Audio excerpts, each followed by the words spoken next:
Cette vidéo a pour but de vous aider à choisir un iPhone parmi les nouveaux iPhone 14 et 14 Pro, mais aussi parmi les anciens modèles qui sont encore disponibles sur l'Apple Store. Petite précision, tout ce que vous verrez dans cette vidéo seront des images tournées avec l'iPhone 14 Pro ou l'iPhone 14, et c'est d'ailleurs lui qui me filme actuellement. Par contre, l'introduction est faite pour remercier la marque de coque Casetify, sans qui je ne pourrais pas faire cette vidéo aujourd'hui, tout simplement parce qu'ils la sponsorisent pour que je vous montre leurs produits.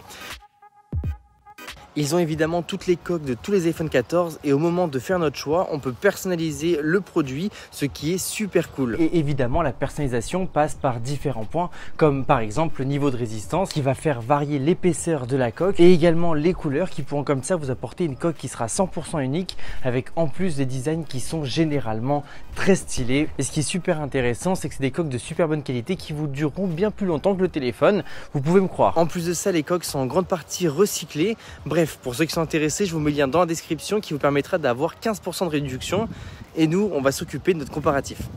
Bref, on va donc les faire un par un. Donc si vous voulez avoir des informations uniquement sur l'un des iPhones qui est sur l'Apple Store, je vous invite à regarder la timeline, comme ça vous pourrez directement aller sur la partie qui vous intéresse. Et à la fin de la vidéo, je vous donnerai mon choix économique, c'est-à-dire le meilleur iPhone pour le prix, et mon choix raisonnable, c'est-à-dire l'iPhone qui a le meilleur ratio plaisir et prix. Vous verrez, c'est plutôt intéressant. Premier iPhone, et là on part dans le top du top, c'est les iPhone 14 Pro. Entre le modèle normal et le modèle Max, il ne va pas y avoir beaucoup de différence, mis à part la taille de l'écran et l'autonomie. Parce que oui, l'autonomie de la version Max est supérieure à celle du Pro normal. On parle de 29 heures en lecture vidéo pour le Max contre 23 heures pour le Pro. Du coup, pour choisir entre les deux, c'est une question de feeling et d'utilité. Si vous aimez les grands téléphones et si vous n'aimez pas, et si vous voulez l'iPhone avec la meilleure autonomie, ça sera forcément celui-ci. Dans tous les cas, si vous voulez une version Pro, c'est très certainement pour une utilisation dite professionnelle, parce que son gros avantage, ça va être la nouvelle caméra de 46 millions de pixels qui permet d'avoir un niveau de détail incroyable, une qualité d'image bien plus qu'agréable, et ça c'est valable en photo et en vidéo. Après, si vous voulez mon avis par rapport à la qualité photo et vidéo, je pense qu'on peut dire que dès l'iPhone 11 on est bien. C'est d'ailleurs avec un iPhone 11 que j'avais fait toutes mes premières vidéos TikTok, et c'est seulement aux 1 million d'abonnés que j'ai décidé d'augmenter la qualité. Tout ça pour dire que la qualité est déjà suffisante sur les anciens modèles, donc l'argument de la photo et de la vidéo pour les versions Pro est un argument qui est réel, mais si vous n'êtes pas un fou de l'image,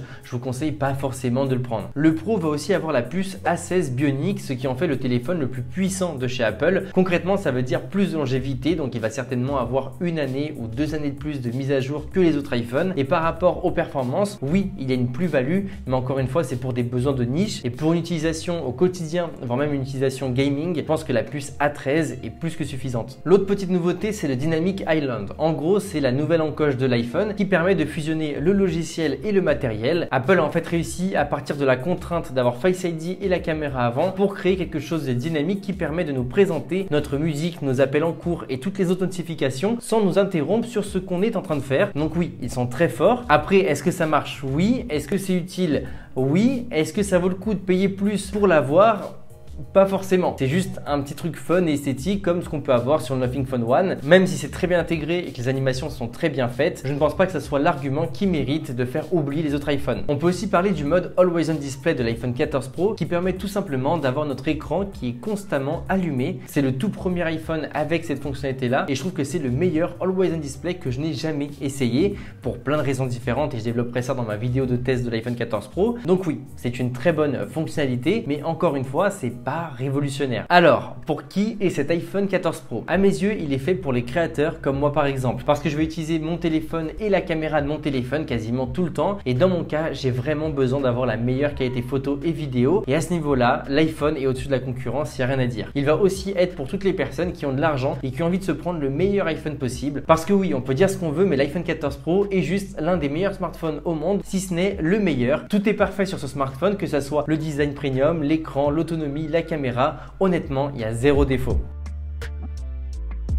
Parlons maintenant de l'iPhone 14. Il vient en deux versions, exactement comme la version Pro, c'est-à-dire une version grande et une version très grande. Le gros avantage de ce téléphone, ça va être son autonomie, sa qualité photo, et globalement, c'est l'un des téléphones les plus complets du marché. Il a juste tout bon partout. Par contre, les nouveautés par rapport à l'iPhone 13 vont être minimes. Il va notamment avoir la capacité de détecter les graves accidents de voiture pour comme ça appeler automatiquement les urgences. Il va aussi avoir une meilleure autonomie que l'iPhone 13. Apple parle de 20 heures en lecture vidéo pour l'iPhone 14 et et de 26 heures en lecture vidéo pour l'iPhone 14 Max qui est déjà très bien. On va aussi avoir un nouveau capteur photo qui va permettre d'avoir une meilleure qualité photo et vidéo, et surtout la grosse nouveauté de l'iPhone 14 en vidéo, ça va être son excellente stabilisation, et clairement on est à la limite de ne plus avoir besoin de stabilisateur. Autrement, pour la caméra selfie, on a une belle amélioration, ce qui permet d'avoir de bons selfies en portrait et qui permet aussi d'avoir une meilleure qualité d'image en basse lumière. Donc oui, dans tous les cas, c'est toujours très agréable d'avoir ce genre de petites nouveautés sur un téléphone. Par contre, le prix monte aussi, on est sur 100 € de plus que la version précédente. On est donc sur 1019 € pour la version 14 normale et 1169 € pour la version 14 Max. Le vrai problème avec ce téléphone, c'est l'iPhone 13 et le 12, parce que s'il n'était pas là, le choix serait bien plus simple et vous allez comprendre pourquoi. Déjà, pour 100 € de moins, c'est-à-dire 909 €, on a le 13 normal. Et bonne nouvelle, pour 100 € de moins, on a la version mini pour 809 €. Et les iPhone 13 partagent beaucoup de points communs avec les 14. Et au-delà du fait d'avoir exactement le même design et le même écran, la chose qui fait avoir le plus de doutes, c'est la puissance. Parce que qui dit puissance dit longévité, et comme on a la même puce sur l'iPhone 13 et le 14, on se retrouve assez vite à avoir économisé 100 €. Après, je ne sais pas si un nouveau capteur photo et un capteur pour les accidents de voiture peut vous faire dépenser ces 100 € de plus, ça sera propre à chacun. Et la fausse bonne idée, c'est-à-dire le téléphone qui peut être intéressant mais que je ne conseille pas, c'est l'iPhone 12. Parce que même s'il a la même qualité d'écran et quasiment le même design que l'iPhone 13, et que en plus de ça, il ne coûte que 809 €, je trouve que c'est pas forcément le téléphone idéal, parce que pour ce prix-là, il n'aura que 64 Go,